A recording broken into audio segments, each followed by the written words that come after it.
હિંમતનગર ખબર ન્યૂઝમાં આપનું સ્વાગત છે। તો જોઈએ આજના મહત્વના સમાચાર સાબરકાંઠાથી। સાબરકાંઠા જિલ્લામાં વધુ એક એસીબીની સફળ રેડ। ઉપસરપંચ અને સરપંચના પતિ લાંચ લેતા ઝડપાયા। સરપંચ પતિ ફરાર। આ કામના ફરિયાદીશ્રીએ ગ્રામ પંચાયત તરફથી પાણીનો ટાંકો અને મંજૂર કલ્યાણ કેન્દ્રના મકાનનું બાંધકામ કરવાનું મજૂરી કામ આપવામાં આવે। કોન્ટ્રાક્ટર દ્વારા બંને કામો પૂરા કરાતા તેનું મજૂરી તથા મટીરીયલ્સનું બિલ મંજૂર થયા। આ રકમ પૈકી મટીરીયલ્સના બિલ જે તે વેપારીના ખાતામાં તથા મજૂરી અને રેતી કપચી ઈંટોના મટીરીયલ્સના પૈસા કોન્ટ્રાક્ટર ખાતામાં જમા થયા। ઉપરોક્ત કામના નાણાંના 5% મુજબ રકમ લક્ષ્મણભાઈ તરાડ ઉપસરપંચ ધરોદ ગ્રામ પંચાયતના ₹6,000 તથા આક્ષેપિત દશરથભાઈ હમીરભાઈ બામણિયા પ્રજાજન સરપંચ પતિ અને ઉપસરપંચ દ્વારા લાંચની માગણી કરે।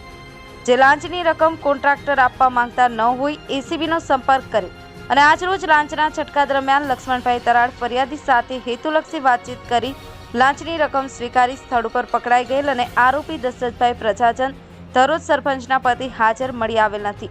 ટ્રેપિંગ અધિકારી Shrimati TM Patel, police inspector Aravalli, ACB police station supervision અધિકારી શ્રી એ.કે. પરમાર, મદદનીશ નિયામક ગાંધીનગર એસીબી એકમ દ્વારા છટકું ગોઠવી પકડી પાડવામાં આવેલ।